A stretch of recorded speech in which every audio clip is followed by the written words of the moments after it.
It is absolutely part of our human nature to want to reach out into the great beyond, to reach out into the mystery and try to discover if there's something beyond what I can see and know.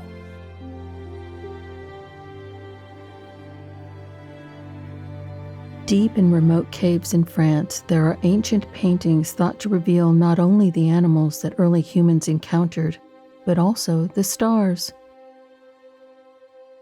An ancient planetarium. While we research and study and wonder about these paintings, one thing becomes clear. Our ancestors were telling stories.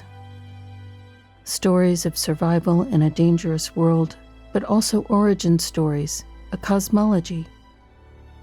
And so many, if not all of these stories, are tied to the night sky. In early cultures all over the world, we also see similar markings revealing that our ancestors were deeply connected to their surroundings and the interstellar display they witnessed every night.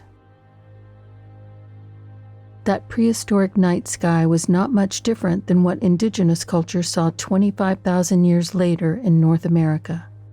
When I visited the White Shaman site for the first time, it's very different than visiting the White Shaman site today. There were no steps or handrails or anything that took you to the site.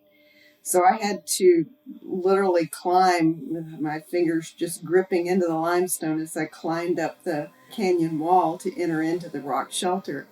And I can remember getting up to the top and then standing right before that panel and thinking, this has to be the most beautiful mural that I've ever seen. We are now losing the night sky to light pollution created by humans. Over 80% of us cannot see the Milky Way from where we live.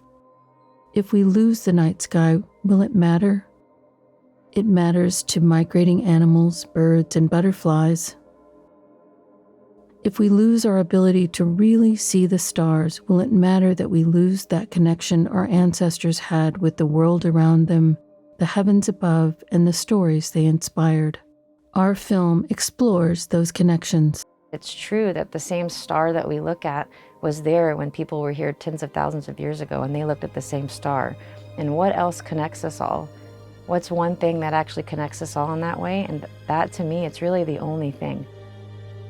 We need to preserve and rediscover the night sky, because what connects us to one another connects past civilizations to us now, across time and space, is the night sky and our stories about the stars. And what I find interesting is like every culture, because I've worked with a lot of different storytellers, every culture. So it really doesn't matter where you're at. All these stories vibrate to the human experience. Join us as we explore the relationships between astronomy, mythology, and original storytelling.